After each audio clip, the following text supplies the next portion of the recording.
Hello. Hi, how are you? Welcome to this day. This turns out to be sunny, nice day in March in New Jersey. And this is an episode of the Unconditioned Life. So welcome. If you are listening from multiple places, well, you're listening from one place. This is streaming in multiple places. So please say hello. Let me know where you're from.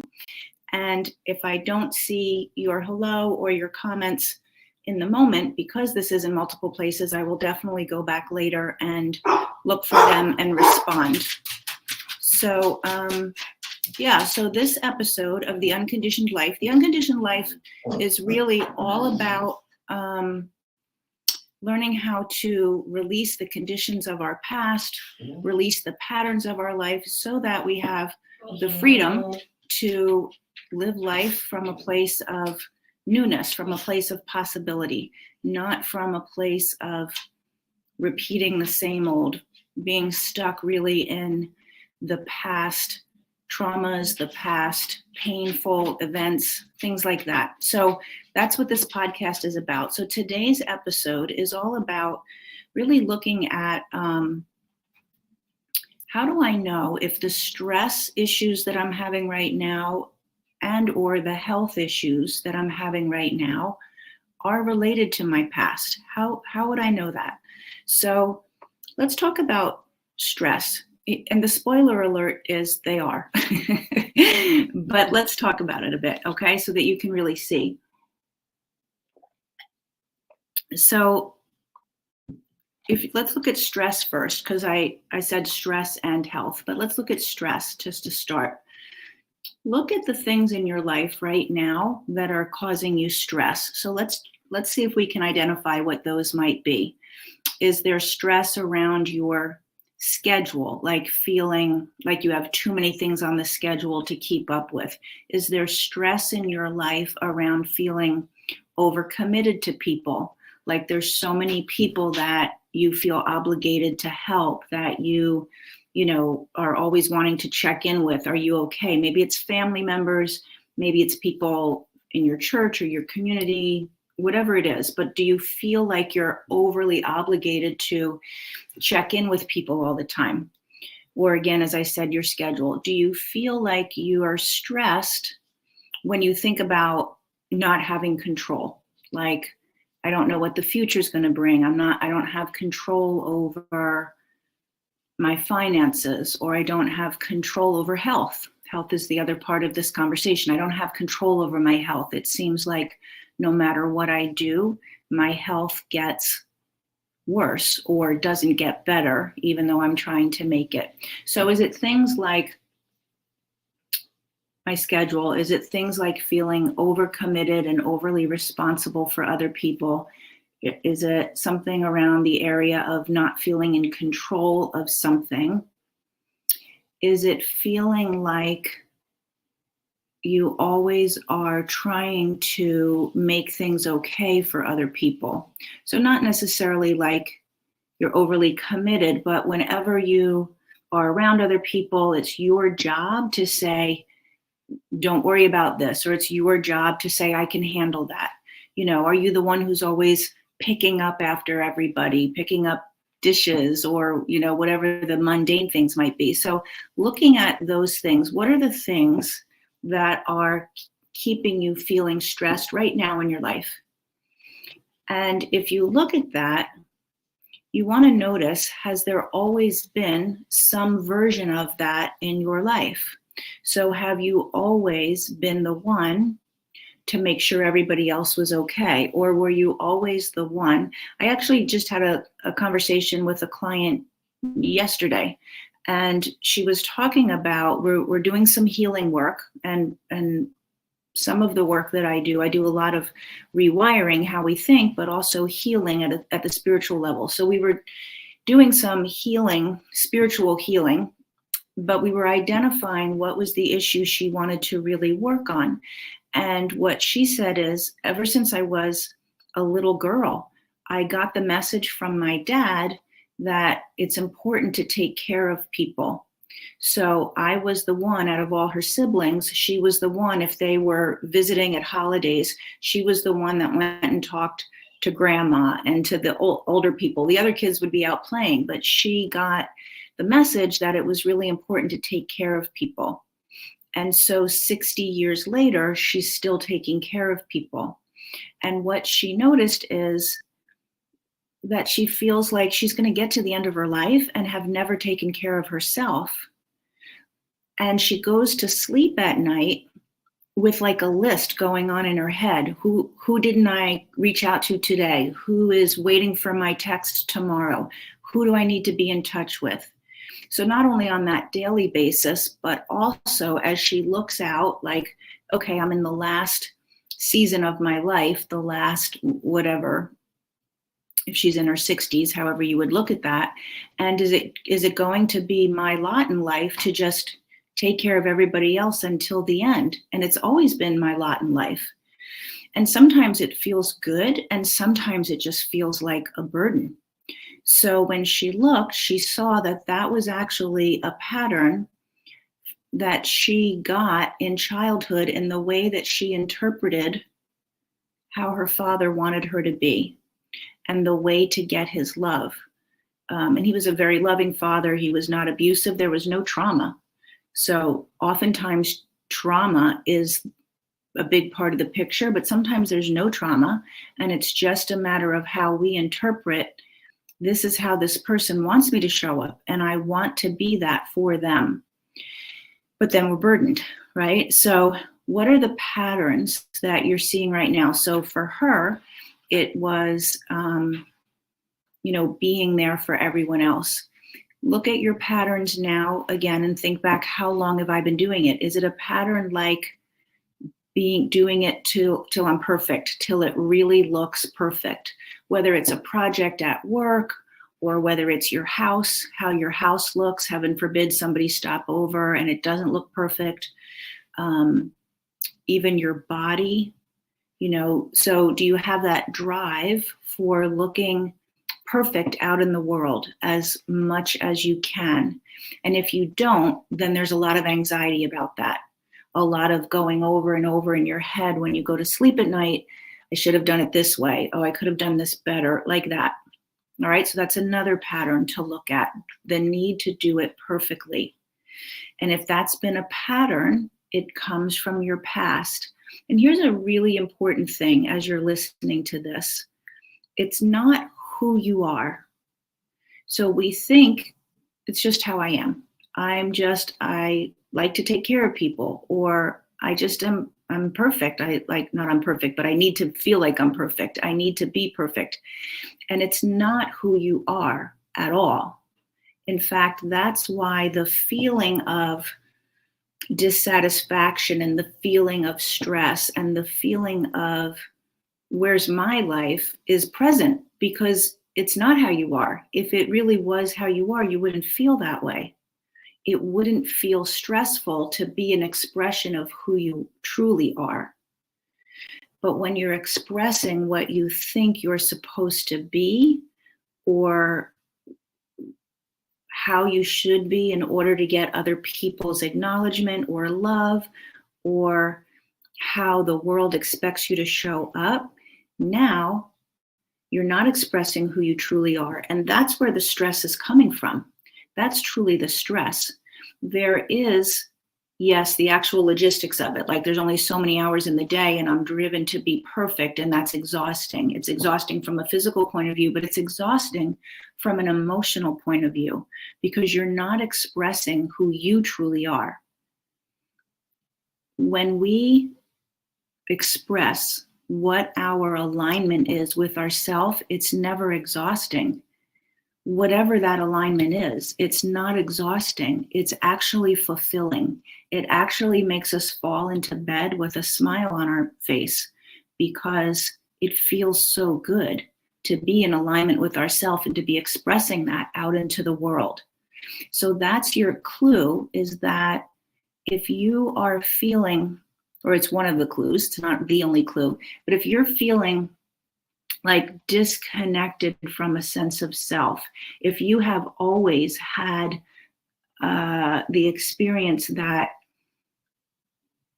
who you truly are isn't showing up, always like always like it's a little bit surreal, like I'm living this life, but it's kind of surreal. It's not really how I thought life was going to go, or it's not really the same as when I look at other people who are really fulfilled and have good health and are experiencing a lot of great things. And I look and I think, how are they doing that? Like, I don't have a sense of how to get there.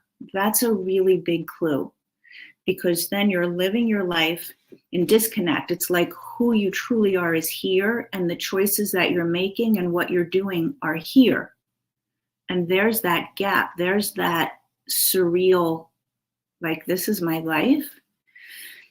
So how that happens comes from a few different places. I'll get to that in a minute, but I just want to address the health component of it as well, because I titled this as if are your stress issues and or your health issues today really related to your past. So health issues, we have a physical body that is really designed to be healthy. There's so many systems in place in our body to really make us move through life with energy and feel well and handle the viruses that come up and all of that. So we're really designed to do that. So when we're not doing that, what's going on?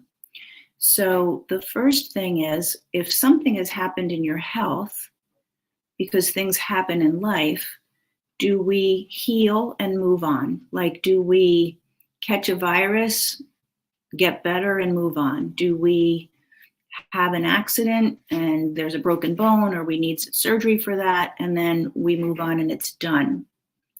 Hi, Larissa. That's one thing. But now look at the type of health pattern where we never really get over it. And in fact, more things keep layering on top. That's your clue. It's not about the thing that happened now. So when we go, oh, I have pain in my lower back and my hips, but I've always had that. And that's, it's from an old sports injury. If you have a sports injury, the body is designed to heal. What's keeping pain is an issue in your nervous system that's keeping pain in your body. And when the nervous system is doing that, there's a reason. When the nervous system is keeping your immune health not working its best, there's a reason, right? So do you find every year you've got the bronchitis and the pneumonia and the respiratory issues, or you regularly have digestive issues, gallbladder issues, like that? If that's what's going on, then there's a place to look. It's because the body is not working the way it was designed. And when it's not working the way it was designed, we want to look at, well, what got it off its design? Just like with stress, if you're not making choices in alignment with who you are, then your life experience is over here and it feels off. If you're not allowing your body to work the way it was designed, then your health issues don't go away. You stay really sick. Or it takes such effort to not be sick, right? Like to manage your diet to perfection and to have this, massive amount of supplements all the time. Yes, it can take some supplements to fill the gap, or prescriptions perhaps, or a change in diet. But if you're doing that, and then you have to stay so strict, the second you take your eye off that ball, you're sick again, there's something wrong. And there's something wrong, not because there's something wrong in your body, it's because there's something triggered on that hasn't been triggered off. So looking at the supplements and the diet is not really getting to the deeper cause. And that's going to have you keep spinning your wheels on more supplements, more diet. Just like with stress, it's going to have you keep spinning your wheels until you figure out what are the patterns that you hitched your wagon to that aren't working for you. So the bottom line is, underneath all of that is your nervous system and how it got turned on and how you decided to activate it way back when. So again, as I said at the beginning, the spoiler alert to the title of this episode is your stress and your health are related to your past, because we decide very early on, how do we have to be? How do we have to show up? And that's going to trigger our nervous system in a particular way if it's not right for us, and if it's a way of coping. And again, it doesn't have to be big trauma. Like I said, a few minutes ago, my client yesterday did not have a traumatic childhood. She had a very normal, loving childhood, but the message in her household was that the way to be worthy and to gain her father's attention and love was to be of service to others. That's what he valued. And so she became so of service to others that she lost herself, and then just kept doing that and has a tremendous amount of guilt if she tries to not do that. And so the guilt part is something that really works against us too, because when we're living in guilt, the nervous system is not working the way it's meant to. So anytime you have something that's showing up for a long period, something that stays in your life to some degree or another, it's a clue that there is long time programming, long time conditioning that needs to be addressed. It's like having a virus loaded onto your computer. If you have a perfectly good computer that functions very particularly, right? Like the people who design computer programs and the computer languaging, it's very specific. You type one thing in wrong, you don't get where you want to go, right? It's got to be very specific, but it's very, very accurate. When a computer messes up, a virus has been downloaded onto the computer. And then when you're trying to do stuff, it doesn't work, or you keep, not getting to the sites that you want to get to, or whatever it is that happens. But a virus can cause a lot of problems. That's faulty programming. You don't throw the computer out. What you need to do is get that virus off. So you need to clear your computer, right? In the old days, it used to be called defrag, right? You had fragments and you had to defrag the hardware or something like that. I don't know, I'm not a computer person, but defragging, or you take your computer to a computer person, or you clean out all your files. I'm sure you get the messages like your storage is full, it's time to clean out all your files. If you don't do that, then you start to not be able to save things, and things get deleted and all that stuff. It's the same thing in our bodies. It's the same thing, because in fact, computers were designed from our body. Computers were designed to sort of, as the model was the brain, the human brain, and the nervous system. That was the model that computers are designed after. So what we know is you just clear the virus. That's why you have like virus scanners and the security things on your computer, so the viruses don't get downloaded. Same thing in our body. It's the programming. It's like a computer virus when we have programming that's been loaded onto our nervous system. And when you have that programming and you don't clear it, the two big areas that you're going to notice that are a constant problem are your stress, which means how happy you feel in life. It means how much you enjoy your life. Stress is going to impact your relationships, because when you're stressed out, you're not feeling connected, you're not communicating well. So the stress is going to affect all of those. And then it's also going to show up in your health, because stress also does affect health. And the nervous system affects all the systems of your body. So they're not going to do a good job, which is going to affect your health. So bottom line, it's a programming issue, like on your computer, programming from your past. So what I do with my clients, if you're like, yeah, I'm programmed, I got a faulty program. And I'm making light of it because I actually want you to see it that way, because it can feel so heavy. Like I feel broken. I feel like there's something wrong with me. I feel like I've been struggling all my life, or I came from a life that was really, really hard. How can I ever overcome that? How can I ever overcome the really rough childhood circumstances that I had? So it can feel that way. So I'm actually trying to make a little bit light of it, because I want you to really get, you are not broken. You are not the virus. You are not the problem. It's programming that you need to learn how to release. So how do we do that? There's multiple things, because it's not just affecting one part of you. It's changing your thinking. And you have to change your subconscious thinking, not just your conscious thinking. Because what we think consciously, like what you're aware of, what am I going to have for lunch right now? Oh, am I going to go on the computer, or am I going to go for a walk? Like, what am I going to make for dinner? Those choices, that conscious thinking is about 5% of your thoughts. It's your subconscious that you're not aware of that automatically drives your choices. It's your subconscious thinking that's going to have you either go for a walk or sit on the couch. It feels like it's your conscious thinking, but it's the subconscious that really drives our choices. So rewiring that, understanding that, and rewiring that. Then we also have to get the nervous system regulated again. The nervous system is dysregulated. That's the computer virus on the computer. So you get the virus off, you have to regulate the nervous system again. And that takes something, especially if this has been in place for many, many years.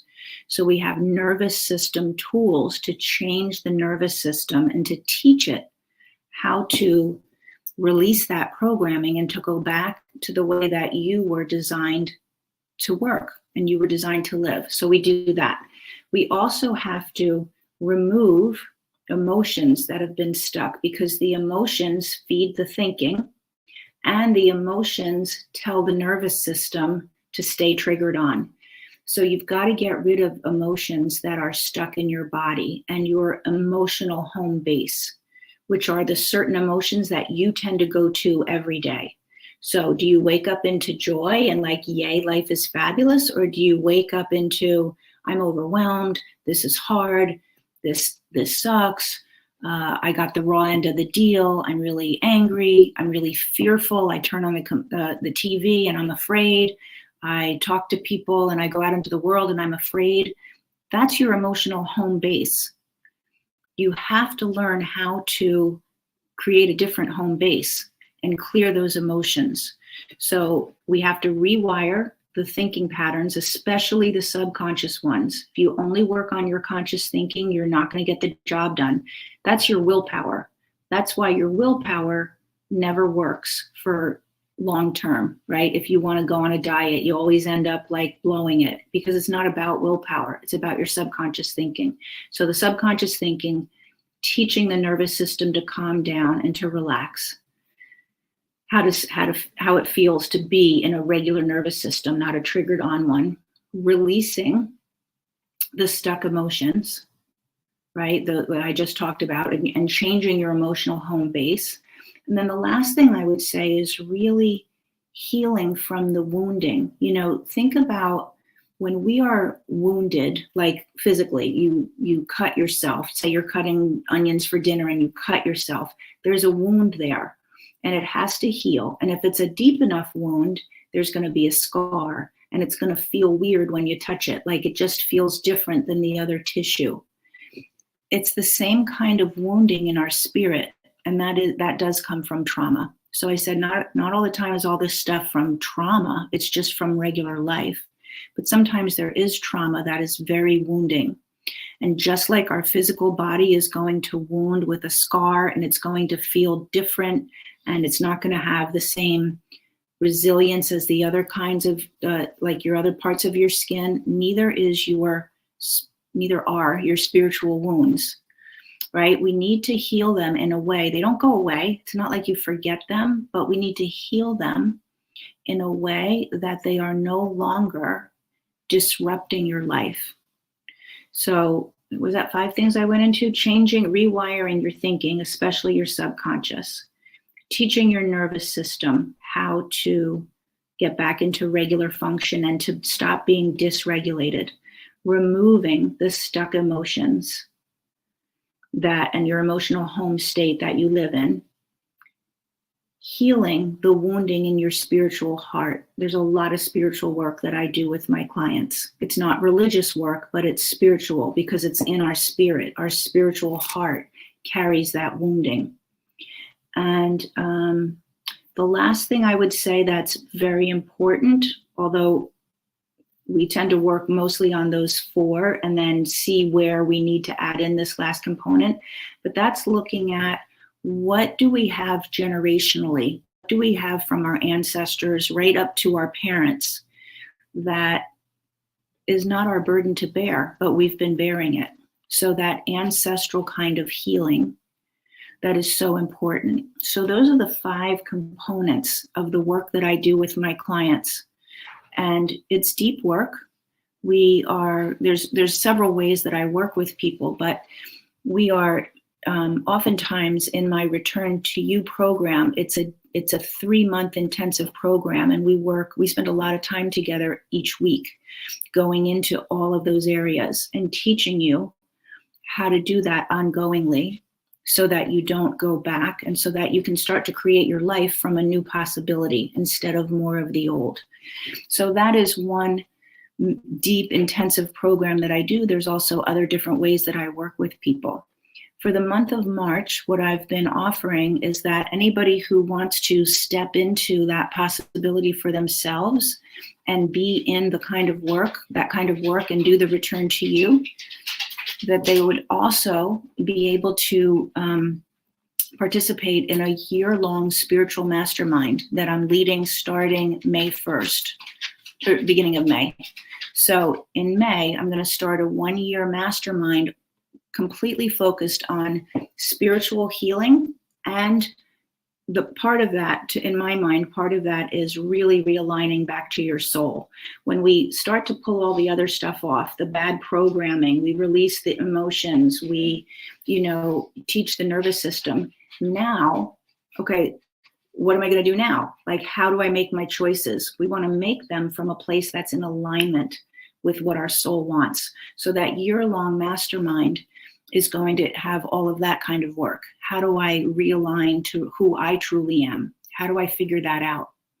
So for people who decide to step into the Return to You program this month, in the month of March, you're automatically enrolled, no additional investment. You're automatically enrolled in that year-long spiritual mastermind if you want it. So we do a lot of spiritual work just in the 3-month intensive, but there's always more to be done and we can go a lot deeper. So I'm including that for the people who enroll in the month of March. It's just what I decided to do this spring. Okay, so if you have any questions on that Return to You program, on that spiritual mastermind, you can also just do that by itself and not do the 3-month intensive, although I think it makes the most sense to have cleared off a lot of stuff in order to go deeper, but not necessarily. You could do just that.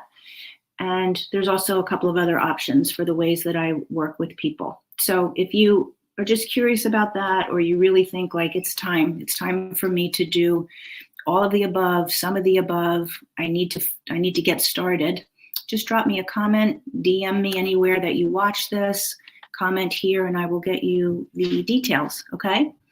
So thank you for watching and commenting and saying hello to this episode of The Unconditioned Life. And I'm sure I'll see you again this week at some point, all right? Enjoy this beautiful day in March. Take care.